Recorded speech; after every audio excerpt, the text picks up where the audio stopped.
കഴിഞ്ഞ മാസമാണ് നാറ്റോ ഉച്ചകോടി കഴിഞ്ഞ് തുർക്കിയിൽ നിന്ന് മടങ്ങവേ ഇറാന്റെ ഭാഗത്തു നിന്നുള്ള വധഭീഷണിയുടെ പേരിൽ US പ്രസിഡന്റ് ട്രംപിന് രഹസ്യമായി മറ്റൊരു വിമാനത്തിൽ സഞ്ചരിക്കേണ്ടി വന്ന ഒരു പശ്ചാത്തലം ഒരുങ്ങുന്നത്. ഇക്കാര്യം കഴിഞ്ഞ ദിവസം ട്രംപ് തന്നെ സ്ഥിരീകരിച്ച പശ്ചാത്തലമുണ്ടായിരുന്നു. ഇപ്പോൾ പുറത്തുവരുന്ന ഏറ്റവും പുതിയ വിവരം ഇസ്രായേൽ നൽകിയ വിവരത്തിന്റെ അടിസ്ഥാനത്തിലാണ് US രഹസ്യാന്വേഷണ ഏജൻസികൾ ട്രംപിന്റെ സുരക്ഷയ്ക്കായി നീക്കങ്ങൾ നടത്തിയത് എന്നാണ്. പക്ഷേ ആദ്യഘട്ടത്തിൽ ഈ വിവരം വിശ്വസിക്കാൻ CIA തയ്യാറായില്ല.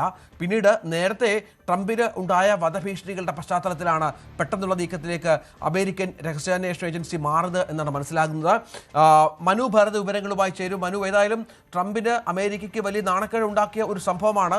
അതിൻ്റെ ആദ്യ മുന്നറിയിപ്പ് നൽകിയത് ഇസ്രായേലാണ് എന്ന വിവരം ഗൗരവമേറിയ ഒന്ന് തന്നെയാണ്. രഞ്ജിത്ത്, അങ്കാരയിൽ നടന്ന നാറ്റോ സമ്മിറ്റിൽ ആണ് ട്രംപ് പങ്കെടുക്കാൻ പോയത്.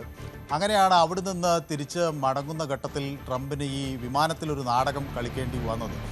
അത് ഈ രഹസ്യാന്വേഷണ ഏജൻസികൾ നൽകിയ വിവരത്തിൻ്റെ അടിസ്ഥാനത്തിലാണെന്ന് ട്രംപ് പറയുന്നു. അവർ പറയുന്നതനുസരിച്ച് നീങ്ങുക എന്നതാണ് തൻ്റെ ഉത്തരവാദിത്വം എന്ന് ട്രംപ് ഓർമ്മപ്പെടുത്തുകയും ചെയ്യുന്നു.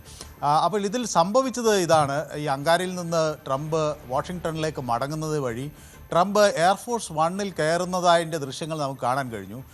അദ്ദേഹത്തിനോടൊപ്പം പത്രപ്രവർത്തകരും കയറി. പിന്നീട് ട്രംപ് എയർഫോഴ്സ് 1-ൽ കയറിയതിന് ശേഷം ഒരു ഫുഡ് ട്രോളി ഉപയോഗിച്ച് ആ വിമാനത്തിൽ നിന്ന് ഇറങ്ങി മറ്റൊരു വിമാനത്തിലേക്ക് കയറി. C-32 എയർഫോഴ്സിൻ്റെ ഒരു C-32 വിമാനത്തിലാണ് കയറിയത്. അപ്പോൾ C-32A വിമാനത്തിൽ ട്രംപ് ഉണ്ടെന്ന കാര്യം ഈ എയർഫോഴ്സ് 1-ൽ യാത്ര ചെയ്യുന്ന ജേർണലിസ്റ്റുകൾക്കോ അല്ലെങ്കിൽ അദ്ദേഹത്തിന് കൂടെ ഉണ്ടായിരുന്ന മറ്റ് വൈറ്റ് ഹൗസിലെ ഉദ്യോഗസ്ഥർക്കോ അറിയില്ലായിരുന്നു. അവരെല്ലാം ട്രംപ് ഈ വിമാനത്തിൽ ഉണ്ടെന്നാണ് ധരിച്ചത്. അതേസമയം ഈ C-32A വിമാനം അത് വൈസ് പ്രസിഡൻ്റൊക്കെ ഉപയോഗിക്കുന്ന ഒരു വിമാനമാണ്. അതിലേക്ക് മാറിക്കയറുകയാണ് ചെയ്തത്. പിന്നീട് ഈ വിമാനം UK-യിലേക്കാണ് ആദ്യം പോകുന്നത്. അവിടെ റോയൽ എയർഫോഴ്സിൻ്റെ മിഡൻ ഹാളിലെ അവിടുത്തെ വിമാനത്താവളത്തിൽ ഇറങ്ങുകയാണ്.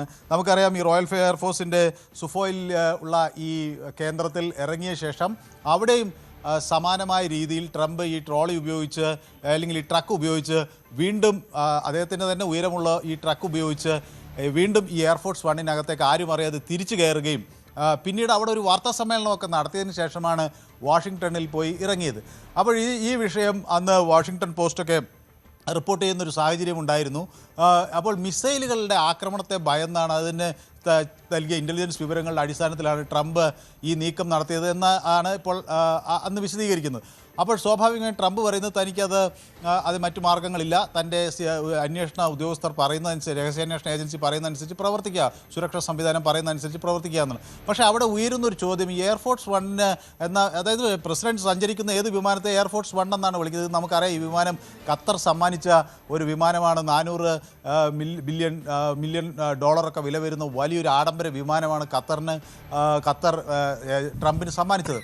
അപ്പോൾ ഈ വിമാനത്തിലാണ് ട്രംപ് യാത്ര ചെയ്യുന്നത്. നേരത്തെ ഉണ്ടായിരുന്ന എയർഫോഴ്സ് 1-ന് ഒട്ടനവധി സാങ്കേതിക സംവിധാനങ്ങളുണ്ടായിരുന്നു. മിസൈലുകൾ വന്നാൽ തന്നെ അതിന് ദിശ മാറ്റി വിടാനൊക്കെ കഴിയുന്ന ലേസർ സംവിധാനമൊക്കെ നേരത്തെയുള്ള എയർഫോഴ്സ് 1-നുണ്ടായിരുന്നു. ഇതിന് ഉണ്ടോ എന്ന കാര്യം ഇപ്പോൾ ആർക്കും വ്യക്തമല്ല. ഏതായാലും ഇത് വലിയ ഓവറോളിങ്ങിനൊക്കെ ഈ വിമാനം മാസങ്ങളെടുത്ത് നടത്തിയതിന് ശേഷമാണ് ട്രംപ് അതിൽ യാത്ര ചെയ്യുന്നത്. ഏതായാലും ഇങ്ങനെയുള്ള ഒരു വിമാനത്തിൽ ഒരു മിസൈൽ ആക്രമണം നടത്താനുള്ള സാധ്യതയുണ്ട് എന്ന് പറയുമ്പോൾ അതിൽ മാധ്യമപ്രവർത്തകരെയും വൈറ്റ് ഹൗസിലെ ജീവനക്കാരെയും കയറ്റിവിട്ട് ട്രംപ് മാത്രം വളരെ സുരക്ഷിതരായി മറ്റൊരു വിമാനത്തിൽ യാത്ര ചെയ്തതിനെ പലരും വിമർശനവുമായി വരുന്നുണ്ട്. അപ്പോൾ ഈ മാധ്യമപ്രവർത്തകരുടെ ജീവന് എന്ത് വിലയാണ് കൽപ്പിക്കുന്നത് എന്ന തരത്തിലുള്ള ചോദ്യമുണ്ടായിരുന്നു. ഏതായാലും UK-യിൽ ഇറങ്ങിയ ശേഷം ട്രംപ് വീണ്ടും തിരിച്ച് ഈ വിമാനത്തിൽ കയറി വാർത്താ സമ്മേളനമൊക്കെ നടത്തി. എല്ലാവരും ധരിച്ചത് ഈ ട്രംപ് ഇതിനകത്തുണ്ടെന്നാണ്. കാരണം ആദ്യം ഈ മാധ്യമപ്രവർത്തകരോടൊക്കെ വിൻഡോ ഷെയ്ഡ്സൊക്കെ താഴ്ത്താൻ പറഞ്ഞതിന് ശേഷമാണ് ട്രംപ് ഇതിനകത്ത് നിന്ന് വളരെ തന്ത്രപൂർവ്വം ഒരു ഫുഡ് ട്രോളിൽ കയറി അടുത്ത ട്രക്കിൽ കയറി അടുത്ത വിമാനത്തിലേക്ക് നീങ്ങുകയൊക്കെ ചെയ്യുന്നത്. അപ്പോൾ ഇത് വലിയ ചർച്ചകൾക്ക് ഒക്കെ വഴിവെച്ചിരിക്കുന്നത്. ഏതായാലും ഇത് കഴിഞ്ഞ മാസം നടന്നൊരു സംഭവമാണെങ്കിൽ ഈ അടുത്തിടെയാണ് ഇത് മാധ്യമങ്ങളിൽ വന്നത്. തുടർന്ന് ഇത് അമേരിക്കയിൽ വലിയ തോതിൽ ചർച്ചാ വിഷയമാവുകയും ചെയ്തു. തീർച്ചയായും കൂടുതൽ വാർത്തകൾക്ക് News 18 Keralam YouTube channel subscribe ചെയ്യുക.